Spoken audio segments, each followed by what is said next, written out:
Hai, jumpa lagi dengan saya Nanda Arizona. Baik, pada pertemuan kelima kita akan bahas tentang looping atau perulangan. Baik, sebelum kita lanjut ke video ini, lebih baik tonton dari awal, pertengahan sampai selesai. Jadi kalau kalian nontonnya cuma di awal, pertengahan, saya rasa nanti tidak akan ngerti. Jadi harus dari awal sampai tuntas selesai. Oke? Kita langsung aja mulai. Apa itu looping? Nah, looping dari namanya udah kelihatan itu ada pulangan. Jadi looping adalah instruksi pengulangan atau repetition, adalah instruksi yang dapat mengulangi pelaksanaan sederetan instruksi lain. Jadi hal itu diulang terus ya, diulang terus sesuai dengan persyaratan yang ditentukan. Jadi kalau misalnya ini loh, kalian ikut tes, kalau nggak lulus ya ulang lagi, kalau nggak lulus ya ikut lagi. Nah, kalau kalian memenuhi syarat itu, misalnya nilainya 70, berarti dianggap lulus. Nah, itu berhenti. Looping hampir mirip seperti itu. Jadi suatu hal yang dilakukan secara berulang-ulang sampai syaratnya terpenuhi. Struktur instruksi perulangan pada dasarnya terdiri dari atas. Ada 3: kondisi perulangan, badan atau body perulangan, pencacah atau counter perulangan. Nanti kita akan bahas langsung dengan contoh-contohnya biar lebih paham. Oke. Next. Nah, perulangan di Python kurang lebih sama seperti menggunakan bahasa pemrograman Java ya. Jadi dulunya ini materi baru untuk di semester ini menggunakan Python, sebelumnya masih menggunakan Java. Nah, kalau kalian yang kayak seperti saya beralih dari Java ke Python itu memang agak sedikit berbeda. Struktur blok kode programnya itu berbeda. Dengan menggunakan Java lari ke Python. Nah, kalau dari C++ lari ke Java itu hampir mirip ya, karena turunannya dari C++ atau C. Tapi kalau lari ke Python agak berbeda. Namun secara mekanisme logikanya ya hampir mirip sama. Ada perulangan juga. Ada for, ada while, ada loop bersarang seperti itu. Jadi ada, kalau loop bersarang ini berarti ada perulangan, di dalamnya ada perulangan lagi, dalamnya ada perulangan lagi. Bisa seperti itu. Oke. Kita lihat dulu yang for. Perulangan for adalah perulangan yang mengerjakan bagian pernyataan yang sama secara berulang-ulang. Jadi for itu kita berikan suatu kondisi, nanti dia akan lakukan terus sampai kondisi itu terpenuhi. Kalau while, perulangan yang mengerjakan perintah selama kondisinya benar. Jadi agak berbeda dengan for. Kalau while itu kita berikan suatu perintah ya. Misalnya perintahnya itu misalnya tidak terpenuhi atau masih salah, dia akan lakukan terus itu sampai nanti perintah tersebut dinyatakan benar, baru dia akan berhenti perulangannya. Nah, namanya perulangan jadi berarti itu hal yang dilakukan secara terus-menerus, berulang-ulang. Bagaimana menghentikan perulangan itu ya, tadi ada kondisi tertentu. Nah, itulah kita belajar for, while, dan loop. Oke, kita lanjut. Nah, ini untuk yang perulangan for, jadi bentuk umumnya ada seperti ini ya. Ada for, variable in range, statement. Variable adalah sebagai nilai awal, sama ya dari awal kita belajar ini. Ada sebuah variable, fungsi range sebagai counter. Counter itu untuk menghitung ya, menghitung range. Misalnya nanti ada contoh ya, 10 berarti dia 10 kali melakukan perulangan itu terus menerus ya. Kita lihat ke berikutnya. Nah, variabel awal masuk di sini dulu ya kan, nilainya berapa? Apakah variabel itu akan mau kita lakukan perulangan ya kan, kita berikan syarat di sini. Syaratnya 5 kali perulangan. Jadi lakukan ini terus selama 5 kali. Kalau syarat ini terpenuhi, jadi artinya var ini 5 sama dengan 5, maka dia bernilai benar dan itu langsung selesai. Di sini tanda panahnya. Kalau masih salah, dia akan terus melakukan perulangan seperti ini sampai dia selesai. Nanti kita ada contohnya juga ya. Jadi berikan nilai awal sebagai nilai pembanding ya. Kalau misalnya tidak ada nilai pembanding kan kita nggak tahu sampai kapan berhentinya gitu ya. Seperti kamu membandingkan A dengan si B ya kan. Mana masa depannya lebih cerah? Yang A malas kuliah, yang satunya rajin kuliah. Jelas dong yang rajin kuliah. Lu beli pada tobat dah. Lalu mati. Keadaan konyol.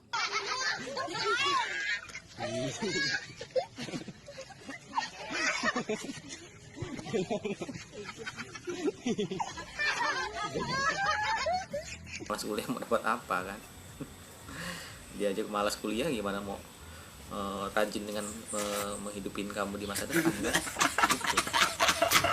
Oke, jadi ada sebuah pembandingan gitu ya. Misalnya saya ulangin lagi ya, misalnya variabel awalnya adalah nilai awalnya adalah 3. Jadi 3, range-nya kita batasin 3 juga di sini. Saya ulang, saya hapus dulu ya. Misalnya ini 3 nih, 3 kan. 3 sama dengan range-nya kita atur juga 3. Dia akan lakukan ini. Sorry. Misalnya ini 1 nih. Nah, 1. Saya hapus lagi. Ini 1. Ini kan 1. Ya kan? 1 sama dengan range enggak? Tidak, berarti lakukan menampilkan bilangannya 1 tampilkan. Nah, variabel ini ditambah berarti 1 ditambah dengan banyaknya n misalnya 1 lah ya, misalnya berarti 2 naik ke atas ini. 2 sama dengan 3 enggak? Ini kan 3 nih tadi ini. Tidak, lakukan lagi, berarti tampilkan 2. Itu kan statementnya menampilkan di sini misalnya. Tambah lagi sini 3. 2 tambah 1 3. Naik ke atas. 3 sama dengan 3 enggak kan? Nilainya 3 sini. Kalau sama enggak perlu ke bawah lagi, berarti yang ditampilkan cuma 1 dan 2. Nah, berarti dia langsung nganggap selesai seperti itu. Nah, seperti itu ya. Oke, kita lanjut lagi sekarang ke ini mencetak bilangan 1 sampai dengan 5 ya, kita coba. Nah, ini ya, perulangan yang mengerjakan bagian pernyataan yang sama secara berulang berdasarkan syarat atau kondisi yang ditentukan. Jadi fungsi range ini sebagai counter. Nanti lebih jelasnya ini ada kita baca di sini ya. Saya suka baca di sini. Nah, ini dia. Nah, kalau list ada rank 10 berarti dia menghasilkan yang ngitung dia dari ini 0 sampai dengan 9. Kenapa 0? Ya karena semuanya dimulai dari 0. 0 itu udah dianggap 1. Kalau hitung 2, 3 sampai ini 10. Kalau mau range-nya mulai dari 1 berarti nanti ditambah plus 1. Jadi mulai dari 1. Nah, kalau range-nya tunggal begini berarti dia akan menghasilkan seperti ini. Kalau dia range-nya ada 2 opsi gini berarti dia ada start-nya mulai di sini. Mulai berapa? Terus di sini sampai berapa? Nah, kalau ada 3 seperti ini, jadi ada modelnya ada 3 ya range ya, 10 seperti ini, 1, 2, dan 3. Kalau 3 itu berlaku kelipatan, berarti dimulai dari 10 sampai 50, dan kelipatannya berapa? Ya, kalau 10 berarti kan 5 nggak termasuk, karena dia mulainya dari 10. Berarti 10 tambah 5, 15, tambah 5 lagi 25, tambah 5 lagi 30, seterusnya sampailah dia 45. Jadi 50 nggak termasuk, karena 50 itu batasnya. Ya, makanya hasilnya seperti ini. Nah, itu kenapa di sini ada range-nya 5. Ya, kalau dijalankan ya kita lihat hasilnya dulu ya. 1 2 3 4 5. Kenapa dia mulai dari 1? Kalau kita nggak kasih 1 misalnya i++ begini, coba biasanya jalan nggak ya? Oh, enggak. Kalau di Java itu ya pakai plus++. Nah, kan saya bilang agak berbeda ya. Kalau di Java i++ itu berarti udah i+1 dia. Tapi kalau misalnya di sini harus i+1 gini dia. 0 ya, lihat for, lakukan ini selama 5 kali. Berarti kan 0 tambah 1 ya hasilnya 1. Naik lagi, diulangi lagi. 1 tambah 1 2, 2 tambah 1 3 sampailah di kelima nih hasilnya. Oke. Paham ya? Kita lanjut ke Oke, baik, kita langsung masuk ke dalam materi perulangan atau while. Perulangan akan terus dilaksanakan selama kondisi bernilai true atau benar. Jadi dia akan lakukan terus selama itu dianggap benar. Nah, lihat flowchartnya ya, dia lakukan perulangan terus sampai dia benar. Kalau misalnya salah, dia langsung ke bagian bawah, itu false. Nah, lebih enaknya kita lihat contohnya aja langsung. Oke. Nah, ini dia ya. Nah, ini contoh program Python mencetak bilangan 1 sampai 5. Sama seperti definisi yang sebelumnya ya. Kita lihat dulu. Nah, lihat apa itu while. Perulangan yang mengerjakan perintah selama kondisinya benar. Masukin angka 1. Ini saya bisa jelasin. Berarti 1 masuk sini ya. 1 kurang dari 15 enggak? Ya benar kan? Berarti lakukan perintah ini. Tambah lagi angka, ditambah 1 2. 2 naik ke atas ini. Oke, ntar. Saya lihatin dulu. Nah, ya, angka 1 masuk ke sini. 1 kurang dari 15 enggak? Benar kan? Naik, dilakukan proses yang ini. Statement yang ini. tampilkan 1. Angka 1 ditambah 1 2, 2 naik lagi ke sini. 2 apakah benar kurang dari 15? Ya benar kan, lakukan lagi. Sampailah yang ke 14 nih. 14 apa kurang dari 15 enggak? Benar, nampilkan lagi angka 14. 14 naik lagi ke 15. Apakah angka 15 kurang dari sama dengan 15 ya? Karena kurang dari sama dengan ya 15 dianggap benar, berarti benar. Makanya nampilkannya sampai dengan 15. Kalau tanpa sama dengan berarti hanya berhenti sampai 14. Nah, begitu ya. Setelah selesai baru dia menampilkan terima kasih aku diterima. Jadi kalau nembaknya selama 15 kali baru diterimanya yang ke 15. Oke, enggak, ini contoh aja ya. Jadi melakukan perulangan sampai berapa kali di kondisi tertentu. Jika itu dianggap benar maka dia lakukan terus. Kalau misalnya udah dianggap salah berarti berhenti. Nah, seperti itu perulangan. Oke, kita lanjut. Oke. Masuk ke ini ya. Program Python mencetak bilangan menurun 10 sampai 1. Kurang lebih sama lah ya. Bilangan 10 berarti kebalikannya. Kalau misalnya kita masukin 10 berarti bilangan while lakukan bilangan lebih besar dari 0 misalnya ya. Print bilangan 10. Bilangan dikurang, kalau tadi kan ditambah berarti 10 kurang 9. Apakah 9 lebih besar dari 0? Kurangi terus sampai dia dapatnya 0. Kalau udah 0 ya berhenti dia, maka hasilnya 10 sampai dengan 1 begini. Kurang lebih ya. Kalau tadi kan ditambah, kalau yang ini kan ditambah nih, ya kan. Kalau yang ini kurang berarti dia menurun, kebalikannya. Kalian boleh coba-coba deh nanti di PyCharm atau di editor yang kalian gunakan. Oke, ini saya contohin programnya aja. Bilangan prima ya. Jadi secara statement atau secara blok kode programnya ini berbeda ya. Jadi ada kode namanya blok program. Jadi yang dimaksud blok program adalah kalau misalnya kita salah begini harusnya dia menampilkan peringatan. Nah kan, expected indented block berarti salah blok program ini. Makanya kita lihat ya, kemarin saya udah kasih tahu kenapa sih error. Nah ternyata kalian harus pahami dulu. Ada identifikasi errornya itu apa. Ternyata nih blok kode programnya ya begini, harus di type ke dalam sehingga kalau dijalankan dia benar. Tuh, bilangan prima 2 adalah bilangan prima. Jika kondisi ini salah ya, maka dia lakukan kondisi yang bawahnya. Nah, ini kondisi ini ada kondisi juga di dalamnya. Nanti kita contohkan dengan yang nested loop ya. Kita lanjut dulu deh. Nah, break. Jadi break ini berfungsi untuk keluar dari suatu perulangan atau while. Jadi dia juga ada fungsi break di situ. Kita lihat langsung ke contohnya aja ya. Break. Nah, bilangan 7 kita buat deklarasi 7. Nah, ini kalau 07 berarti mulainya dari 0 sampai 7. Jika di i-nya default begini berarti dia sama dengan 0. 0 tambah 1 1. 1 apakah sama dengan bilangan? Bilangannya kan 7? Tidak. Mutar lagi sampai dia menampilkan bilangan sama dengan 7, maka dia langsung break.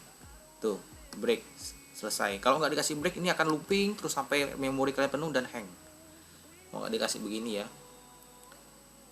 mau nggak dikasih break nih, kita coba break, kita hilangin. Tuh biasanya udah ada error duluan sih.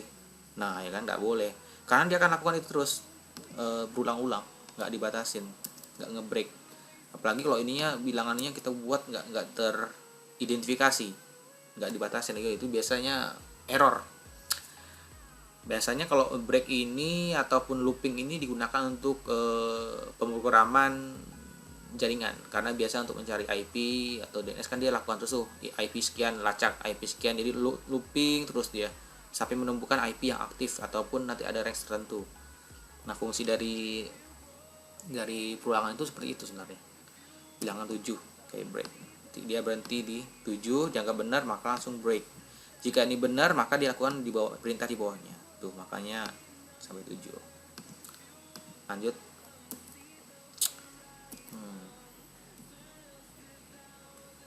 Ya kalau mulainya tanpa dikasih dengan nilai begini, dia mulainya dari 0 ya. Karena program tuh dianggap mulai dari 0 tuh. 0 kan. 1 2 3. Log saya tambah 1 berarti langsung nilainya dicetak ya 1. Tuh, beda dia. Oke, lanjut. Nah, fungsi continue akan melakukan pengulangan mulai dari awal lagi. Jadi dia kita tambah di sini continue. Jadi gini ya, kita langsung ke programnya ya. Continue. Oke. Masukkan bilangan di bawah 50, misalnya 49. Pangkat 2, ini hanya rumus untuk pangkat 9 ya, 2401. Nah, lihat ya. Kenapa ada bilangan 0, bilangan sama dengan 0, pilihan sama dengan Y. Bilangan sama dengan 0 ini adalah untuk memberikan nilai kosong. Jadi sebuah nilai kosong untuk yang akan diisi ke dalam inputan ini. Terus kalau pilihan kenapa langsung Y? Karena nanti kalau Y, kalau kita buat N, ini nggak akan jalan. Langsung selesai dia. Nih. Tuh, selesai kan? Karena lakukan perintahnya udah benar. Ya. N tidak sama dengan N jadinya, benar dia.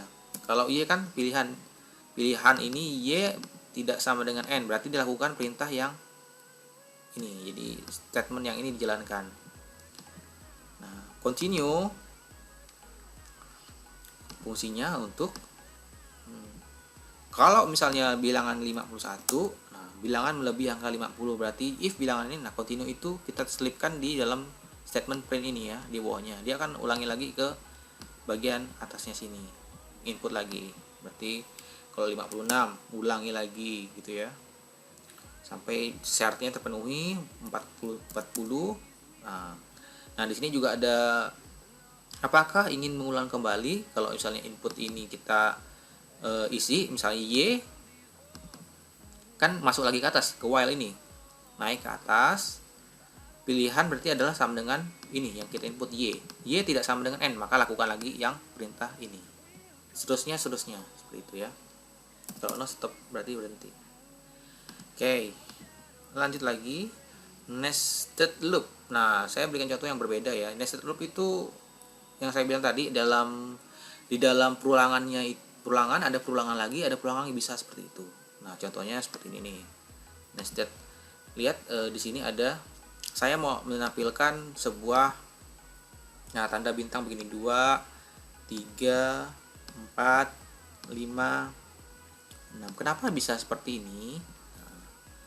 Oke, saya jelaskan nih. Nah, inilah yang dinamakan perulangan dalam perulangan. Jadi di sini ya, tetap pasti saya deklarasikan sebuah nilai dulu. Nah, perulangan pertama di sini nih. Dan area sini, makanya dia ini agak geser ke dalam. Kalau kita nggak sesuai, biasanya akan menampilkan pesan error. Itu malah beda tuh, karena nggak sesuai. Coba kita ini, tuh ya kan, gitu aja udah berbeda hasil, makanya sensitif sekali ya. Oke, lihat, saya membuat sebuah variabel i dengan nama variabelnya i sama dengan nilainya 6. Lihat di sini, 6 apakah lebih besar daripada 1? Ya kan?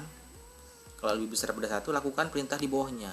Ada lagi deklarasinya nilai J untuk melakukan pulangan di sini. Nah, kalau yang I ini untuk melakukan pulangan dari yang bagian ini ke bagian ini. Jadi berbeda lagi. Ini pulangan yang pertama, ini pulangan yang kedua di sini. J 7 masuk di sini.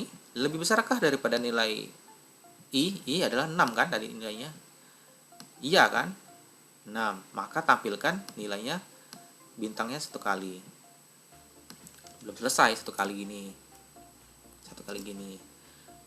Berarti nilai 7 dikurangin 1, 6 kan? 6 apakah sama dengan I? Benar kan? 6 sama dengan lebih besar sama dengan I kan? Berarti tampilkan lagi bintang 1 seperti ini. Naik lagi di sini. Masih perulangan di dalamnya ya, bukan perulangan yang di atas ini ya. Perulangan di dalam sini. Sekarang 6 naik 6 ke bawah, 6 dikurang 1, 5. 5 apakah lebih besar daripada nilai 6? 5 kurang dari 6. Berarti berhenti, stop. Bintang 2 ditampilkan. Naiklah ini sampai setelah ini selesai, lakukan perintah yang ini. Berarti I-nya naik jadi ininya pertama 6 jadi 5, ya kan? 5 dikurang 6 dikurang 1, 5. 5 naik sini sudah nilainya 5. I-nya bukan 6 lagi karena udah dilakukan pengurangan di bawahnya. Jadi nilai sini sudah bukan 6 lagi tapi 5. Sekarang 7 tetap. 7 lebih besar daripada 5? Iya. Oke, maka yang bawahnya lagi nampilkan 1 kali bintang. Ini kan print bintang, n itu untuk spasi sih. Oke, lanjutkan. Berarti 7 dikurang 6. Dikurang 1, 6. 6 lebih besar daripada 5? Iya, tampilkan lagi 2. 6 dikurangin 1, 5. 5 lebih besar daripada 5? Iya kan? Lebih besar kan? Ada sama dengan kan? Berarti nampilkan bintang lagi. 5 turun ke bawah sini, 5 dikurang 1, 4. 4 lebih besar daripada nilai 5 di sini? Tidak, berarti sudah berhenti. Oke, lakukan yang di bawahnya sini. Berarti ini kan prosesnya udah terpenuhi kan? Berarti selesai. Nah, berarti tinggal di sini 5 ya kan, tadi dikurang 1, 4. Berarti di sini udah 4 lagi. Terusnya sampailah dia hasilnya sama seperti di ini. Dilakukan perulangan seperti itu. Jadi ada perulangan, dilakukan lagi, di dalamnya adalah perulangan lagi gitu. Oke, gampang ya. Gampang banget. Segampang kamu menaklukkan hatinya dia. Ambil kalau mau ambil, kalau mau setel dada, kalau nggak mau lempar. I still see your shadows in my room. Can't take back the love that Gampang banget. Oke. Nah, ini dia yang saya bilang tadi ya. Membuat program untuk mencetak bilangan genap. Ini contoh ya. Contoh bilangan genap. Oke, nah. Saya bilang tadi ya. Nah, kalau tadi kan ada yang 1 aja ditampilkan. Kalau ada seperti ini berarti ini dimulai dari 2 sampai 12 dengan kelipatannya berapa? 2. Ya kan, berarti 2 tambah 2 nih. Kita lihat, langsung ke jalankan programnya dulu. Berarti 2 ditampilkan, kan mulai dari 2 tuh yang sini. Nah, 2. Karena dia kelipatan 2, ya udah 2 tambah 2 4, 4 tambah 2 6, 6 tambah 2 8, 8 tambah 2 10 gitu ya. Terusnya. Karena kan bilangan genap kan kelipatan 2 dia. Yang bisa dihabis dengan nilainya habis dibagi 2. Oke. Lagi. Nah, ini yang kalian coba-coba, jangan lupa nanti membuat tugas berkelompok ya. Kalian lihat nanti, ini sudah ada contohnya kok di thread ini ya. Nah, ini bilangan prima kan 1 sampai 50 ya. Kalian boleh nanti coba buat ini menggunakan while, boleh menggunakan if, boleh sih, bebas aja. Kalian mau pakai if atau while, nah lihat ya. Buatlah algoritma dan program. Jadi buat algoritma dulu seperti contoh-contoh sebelumnya, tugas sebelumnya, dan program. Dari 2 ya. Kalian buat algoritma dan program.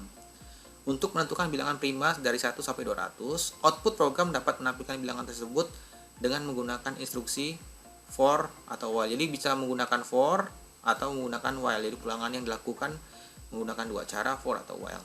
Boleh tekniknya seperti itu. Bisa pilihan seperti ini, for atau while perulangannya. Oke, saya rasa cukup ya. Tetap dukung terus channel ini agar lebih berkembang lagi ke depannya dan memudahkan kalian untuk mempelajari mata kuliah yang udah saya sampaikan. Dan jangan lupa jaga kesehatan kalian. Sampai jumpa di video berikutnya dan bye bye.